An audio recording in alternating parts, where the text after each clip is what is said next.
Hello there friends, this is Dota News. We're here to create the best Dota News channel ever. Here's what we cover in today's episode. Puppey got scammed by investors and almost lost Team Secret. Sab's revelations, new Dota 2 records and best heroes of the patch, reshuffles in Nigma, and much more. Without further ado, let's get straight to it.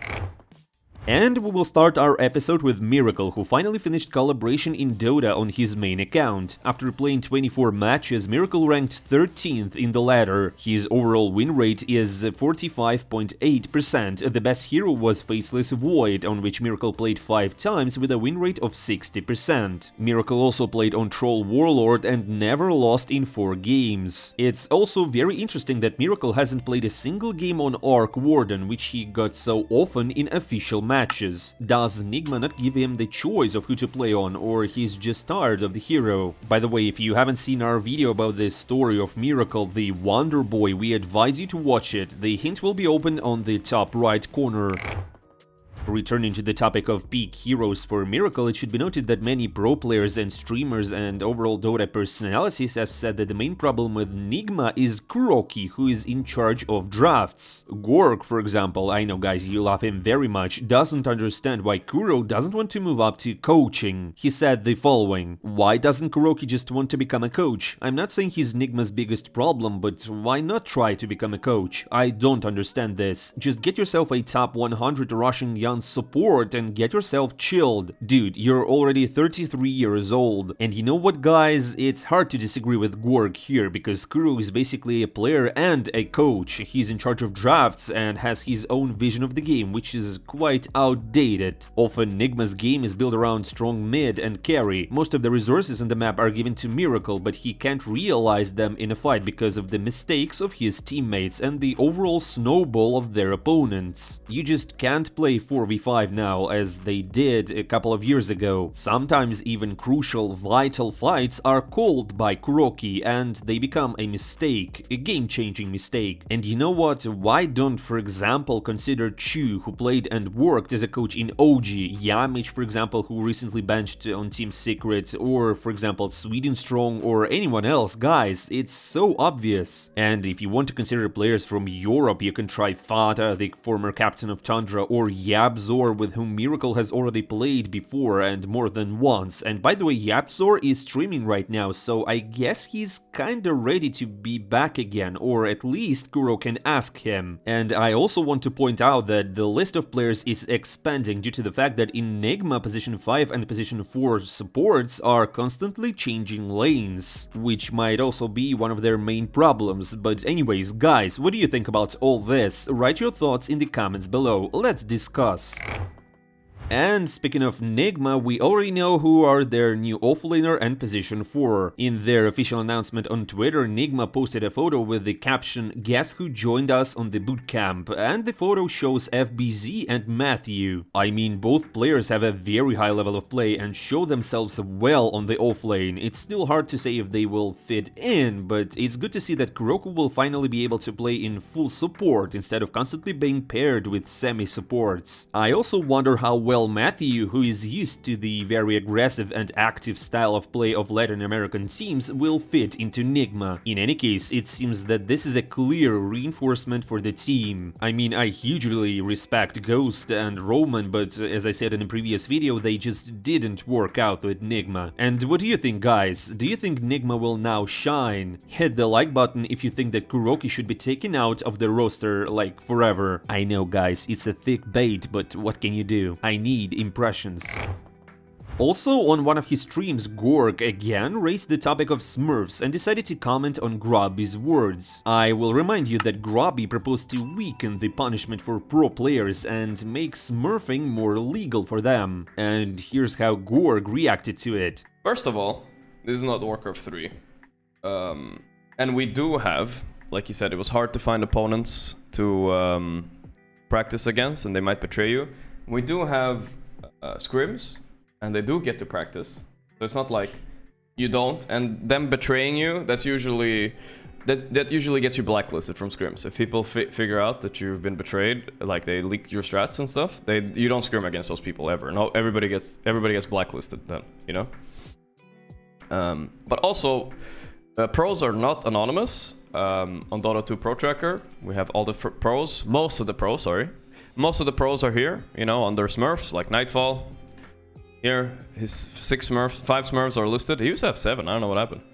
Gorgc is right that all the information is there and you can find it easily, so why hide it? However, the ban on Stinger, for example, is tough enough, and who knows, maybe the next bans will come during the international finals. And guys, what do you think? Is it worth banning smurfs of pro players or legalize them? Write your opinions in the comments below, because for example, I know that Nightfall, DM and a lot of Russian players just like to sell the accounts of their smurfs, so it's like a business, a side job for them. It's my opinion, but I think that they should be banned.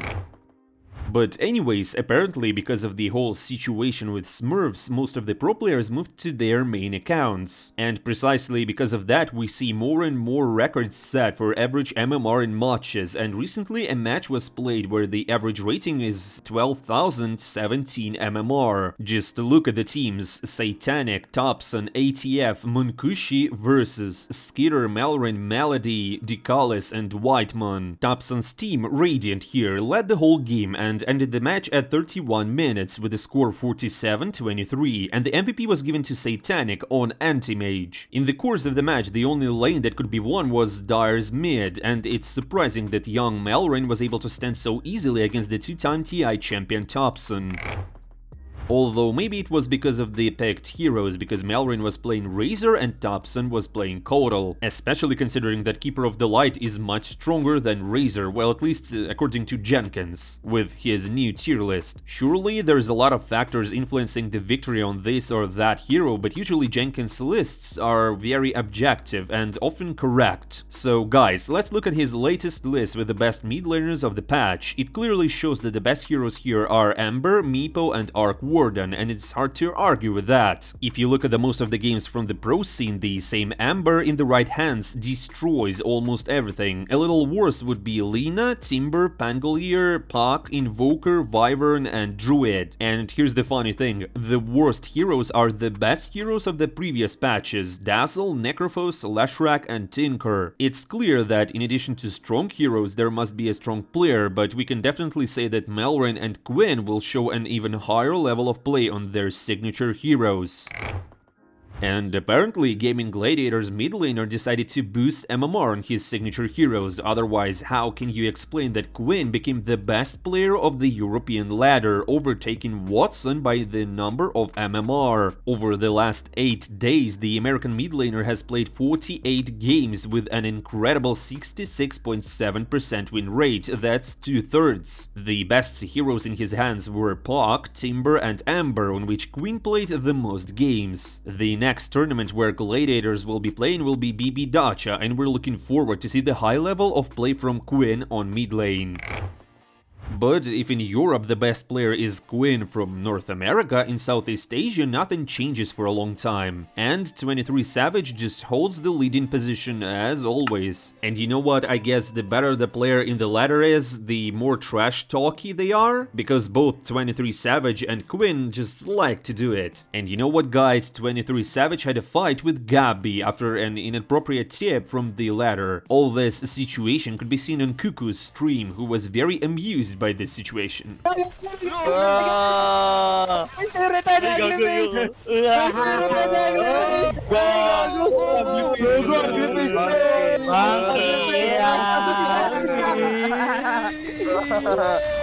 Yeah, super ugly.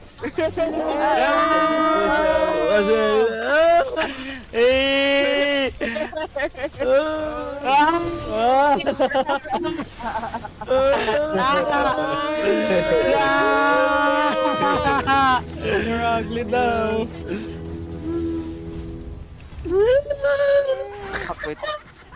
That's it again.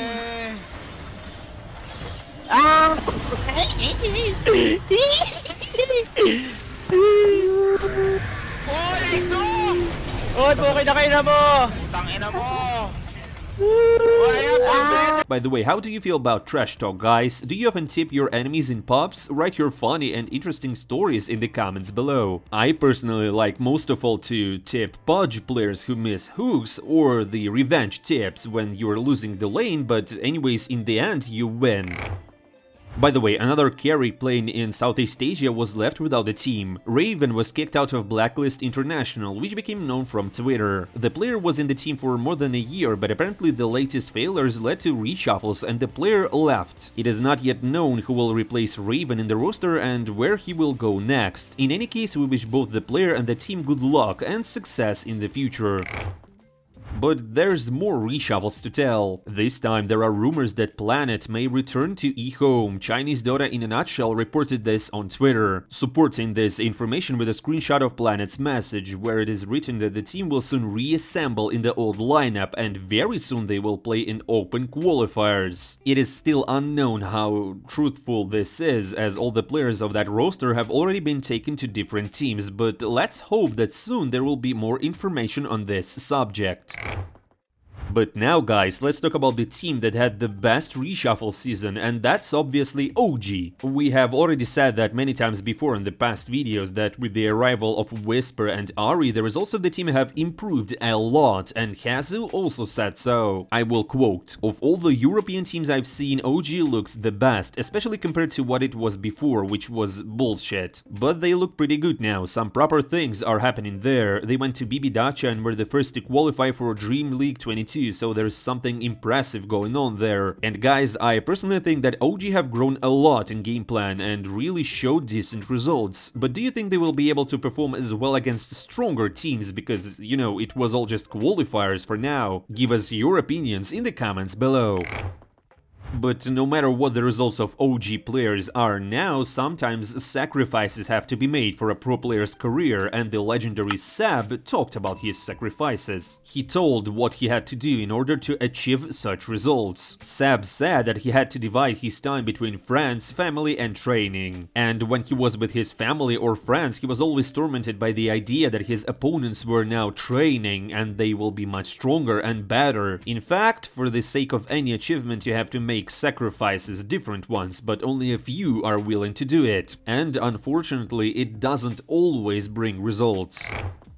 And now I will tell you a story about a player who sacrificed a lot, but got into a lot of trouble as well. It was Puppey. Yes, the big and strong and strict Puppey also got into trouble one day. At the very beginning of Team Secret, he almost lost the org in a terrible situation. It was told by a famous Russian streamer and former pro player NS, who played Dota while it was still a custom game on the third Warcraft. So, according to NS, at the very beginning of Team Secret, Puppey was looking for sponsors and came across Kemal, who is the son of a Turkish oil king or something like that, and he offered Puppey a lot of money, to which obviously Clement gladly agreed. But there was only one problem with Kemal, who became the director of the team. He didn't fulfill his obligations promised to Puppey. Instead of spending his money on bootcamps and other amenities to the team, he took the players' money and used it for his own purposes. For example, he took the 10% of all the prize money won at the time for the development of the team, but where exactly the money went is unknown. Also, players sometimes didn't get their salaries, and when Kemal was asked where the money went, he either disappeared or just denied everything. At some point, the players started to complain and slowly revealed the truth to the masses, and one of them was Eternal Envy, who revealed all the dark side of Team Secret and most importantly provided physical evidence. Soon, he was joined by Misery, who received his prize money only a year and a half later after leaving the team. Of course, such scandals hit Team Secret as an org very hard, especially since they positioned themselves as an org for the players, where the most important thing is to benefit and privilege the players. After some time, Puppey managed to get rid of such a director and hired an honest and responsible management, but this story left a very big mark on the history of Team Secret, because basically Puppey could have lost his own team. We hope that now Team Secret has no problems except for the in-game ones, and all the players are just getting their money, and the concept of team created by players for players is being realized. By the way, guys, if you want to listen and see more investigations in our videos, write comments with suggestions below. But you know what, friends, I think we should end on a good and cheerful note, and we have Davai Lama again. But this time he didn't jump from the second floor into the pool, but showed the real Pangolier.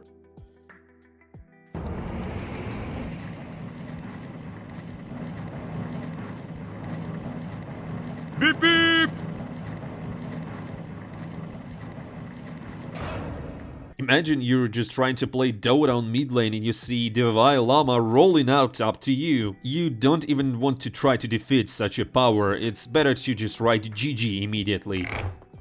And guys, that's all for today. Thank you for watching. Don't forget to leave your feedback in the comments below, because it's really important for me to improve by listening to you guys. Also, hit that subscribe button to follow the best Dota 2 news channel. I'm not saying goodbye for a long time. See you soon.